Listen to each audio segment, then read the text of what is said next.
Dear students, last के lecture में हमने डिस्कस किया था रेस्पिरेशन और ब्रीथिंग को। ब्रीथिंग एक फिजिकल प्रोसेस है जिसमें क्या है कि जो ऑक्सीजन है वो मूव करता है इनसाइड द रेस्पिरेटरी ऑर्गन, और जो कार्बन डाइऑक्साइड है ये मूव करता है outside of the body from respiratory organ से। तो इस जो ब्रीथिंग का जो प्रोसेस है it is not regulated by the enzyme, और इस ब्रीथिंग के प्रोसेस में यानी ब्रीथिंग को हम वेंटिलेशन कहते हैं, और इस ब्रीथिंग के प्रोसेस में क्या है, फूड ऑक्सीडाइज नहीं होता है। नाउ जो रेस्पिरेशन है ये एक बायोकेमिकल प्रोसेस है। रेस्पिरेशन एक कैटाबॉलिक प्रोसेस है जिसमें एक कॉम्प्लेक्स टाइप ऑफ जो फूड है वो ब्रेक डाउन होता है, किसमें, सिंपलर फॉर्म में। जैसे कि जो ग्लूकोस है वो कंप्लीटली ऑक्सीडाइज होता है, किसमें, कार्बन डाइऑक्साइड और वाटर में। यहां से जो एनर्जी रिलीज होगी वो एटीपी की फॉर्म में रिलीज होगी। इसलिए जो रेस्पिरेशन है ये एक बायोकेमिकल प्रोसेस है, और ब्रीथिंग क्या है, एक फिजिकल प्रोसेस है। तो ब्रीथिंग क्या है, एक फर्स्ट स्टेप है रेस्पिरेशन का। नाउ तो आज के इस लेक्चर में हम डिस्कस करेंगे कि टाइप्स ऑफ रेस्पिरेशन क्या है। नाउ जो जो रेस्पिरेशन है ये एक बायोकेमिकल प्रोसेस है।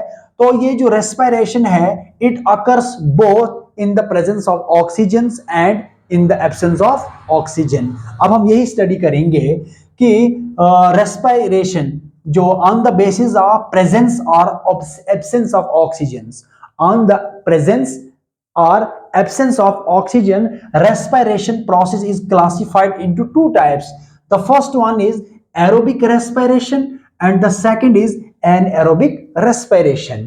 देखिए जो aerobic respiration है, this type of respiration takes place in the presence of oxygen.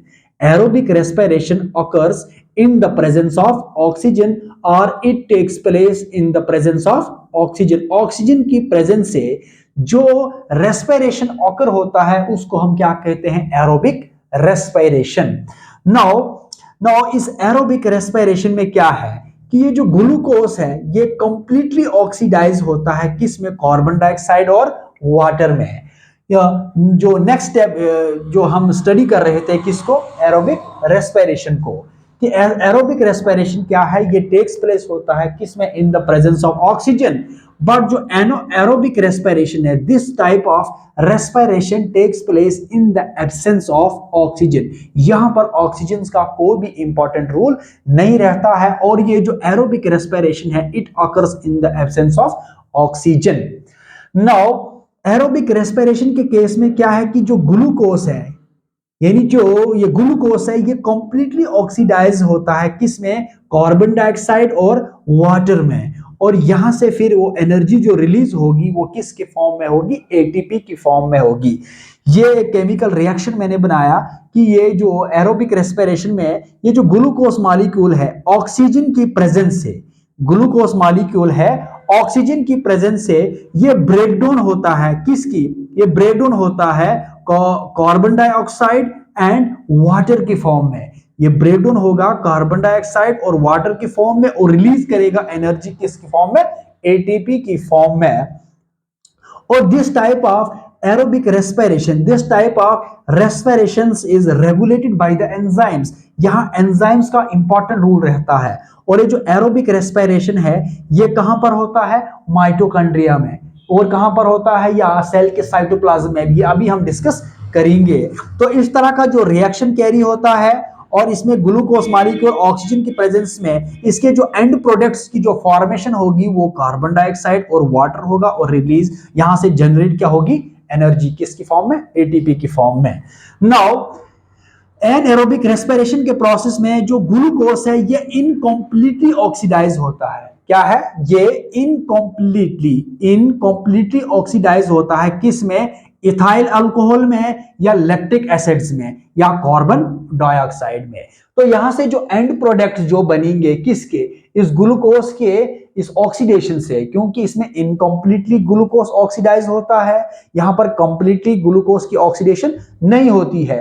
तो इससे क्या है कि जो एंड प्रोडक्ट्स बनेंगे किसकी, एरोबिक रेस्पिरेशन में इथाइल अल्कोहल होगा, या लैक्टिक एसिड्स होंगे, और कार्बन डाइऑक्साइड मॉलिक्यूल्स होंगे। इसलिए यहाँ का जो रिएक्शन है ये ग्लूकोज मॉलिक्यूल है। ये ग्लूकोज मॉलिक्यूल ऑक्सीजन की एब्सेंस से ये किस में ब्रेक डाउन होगा, या इसकी जो फॉर्मेशंस क्या होगी, या इसके एंड प्रोडक्ट्स क्या बनेंगे। ग्लूकोज मॉलिक्यूल ऑक्सीजन की एब्सेंस में किस में जो है कन्वर्ट होंगे, इथाइल अल्कोहल में। ये क्या है, ये इथाइल अल्कोहल है और कार्बन डाइऑक्साइड है। Now this aerobic respirations occurs in both the cytoplasm and mitochondria of the cell। Cell के अंदर क्या है, सेल का साइटोप्लाज्म है। माइटोकॉन्ड्रिया क्या है, ये सेल ऑर्गेनल है। नाउ जो एरोबिक रेस्पिरेशन है it occurs in both cytoplasm as well as mitochondria of the cell. क्योंकि जो एरोबिक रेस्पिरेशन का जो फर्स्ट स्टेप है वो है ग्लाइकोलिसिस। जो ग्लाइकोलिसिस का जो प्रोसेस है वो कहां पर होता है, साइटोप्लाज्म में। और जो क्रेब्स साइकिल का प्रोसेस है ये कहां पर होता है, माइटोकॉन्ड्रिया में। इसलिए जो एरोबिक रेस्पिरेशन है it occurs both in cytoplasm as well as mitochondria of the cell. now this anaerobic respiration occurs only in the cytoplasm of the cell। now इस एरोबिक रेस्पिरेशंस में मोर एटीपी प्रोड्यूस होते हैं। इसमें बहुत सारे जो एटीपी मॉलिक्यूल्स हैं वो प्रोड्यूस होते हैं और इसमें जो है लेस एटीपी मॉलिक्यूल्स प्रोड्यूस होते हैं। Less energy produced by anaerobic respiration, more ATP और more energy produced during aerobic respiration. तो अगर हम एग्जांपल्स की बात करते हैं तो anaerobic respirations exhibit by all plants as well as animals. Plants और एनिमल्स जितने भी हैं उन सब में क्या है, एरोबिक रेस्पिरेशन होती है। और जितने भी बैक्टीरिया है, ईस्ट है या ह्यूमन का जो मसल सेल्स है इनमें क्या है, एनएरोबिक रेस्पिरेशन होती है। इसलिए आज के इस अभी हमने जो डिस्कस किया है types of respiration on the basis of presence and absence of oxygen के बेस पर हमने रेस्पिरेशन को क्लासिफाई किया किस में, टू टाइप्स में, aerobic respiration and anaerobic respiration. जो एरोबिक रेस्पिरेशन है ये ऑक्सीजन की प्रेजेंस से होती है और एनएरोबिक रेस्पिरेशन ऑक्सीजन की एब्सेंस में होती है। यहां पर जो एंड प्रोडक्ट्स बनेंगे, यहां ग्लूकोज जो है कंप्लीटली ऑक्सीडाइज होगा और जो एंड प्रोडक्ट्स बनेंगे वो कार्बन डाइऑक्साइड और वाटर है। यहां पर जो एनएरोबिक जो रेस्पिरेशन के जो एंड प्रोडक्ट्स बनेंगे यहां पर ग्लूकोज इनकम्प्लीटली ऑक्सीडाइज होगा और इसके जो एंड प्रोडक्ट्स की जो फॉर्मेशन होगी वो इथाइल अल्कोहल और कार्बन डाइऑक्साइड के फॉर्म में होगी। तो इसलिए ये क्या है, एरोबिक और anaerobic respiration. Now the second हम डिस्कस करेंगे on the basis of site. Site के बेस पर अगर हम देखेंगे तो रेस्पिरेशन क्या है, ये एक्सटर्नल रेस्पिरेशन भी है और इंटरनल रेस्पिरेशन भी है। ठीक है, तो इस एक्सटर्नल रेस्पिरेशन को हम यहां पर डिस्कस करेंगे कि एक्सटर्नल रेस्पिरेशन क्या है और इंटरनल रेस्पिरेशन क्या है। Now this external respiration it involves exchange of respiratory gases. क्या है यहां पर, it involves exchange of respiratory gases, that is oxygen and carbon dioxide between the lungs and blood।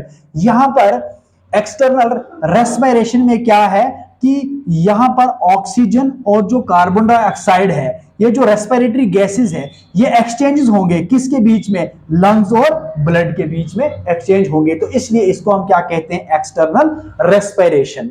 Now the second is internal respiration। internal respiration क्या है, this type of respiration involves the exchange of gases, that is oxygen and carbon dioxide between the blood and tissues। it means this type of respiration involves the exchange of gases, that is oxygen of the blood and carbon dioxide of the tissues or blood cell। यहां से क्या है कि oxygen और carbon dioxide क्या है, exchange होता है। क्योंकि जो ऑक्सीजन है ये ब्लड का और जो कार्बन डाइऑक्साइड है ये बॉडी सेल्स का या टिश्यूज का, यहां से ये एक्सचेंज होते हैं। इसलिए इसको हम क्या कहते हैं, इंटरनल रेस्पिरेशन, और इसको हम क्या कहते हैं, एक्सटर्नल रेस्पिरेशन। जितनी भी जो एक्सचेंजमेंट होती है किसकी, गैसेस की, या गैसेस की जो एक्सचेंज होता है, ठीक है, the gases exchanges are a physical process. ये क्या है, एक फिजिकल प्रोसेस है। ये एक ब्रीथिंग प्रोसेस है, ये एक वेंटिलेशन प्रोसेस है। इसमें सिर्फ ऑक्सीजन कार्बन डाइऑक्साइड से रिप्लेस होता है और जो कार्बन डाइऑक्साइड है वो ऑक्सीजन से एक्सचेंज होता है। कहां पर? ये एक रेस्पिरेटरी सरफेस पर या रेस्पिरेटरी ऑर्गन्स में। तो इसी बेस पर हम स्टडी करते हैं एक्सटर्नल रेस्पिरेशन को और इंटरनल रेस्पिरेशन को। ये दोनों, ये जो इंटरनल या एक्सटर्नल रेस्पिरेशन में जो एक्सचेंजेस होती है किसकी? गैसेस की, ये एक फिजिकल प्रोसेस है और this physical process depends upon the principle of diffusion, और डिफ्यूजन में इसका इंपॉर्टेंट रूल रहता है एक्सचेंज ऑफ गैसेस में। तो आज के इस लेक्चर में हमने डिस्कस किया है types of respiration, aerobic respiration and anaerobic respiration, external respiration and internal respiration. Thank you.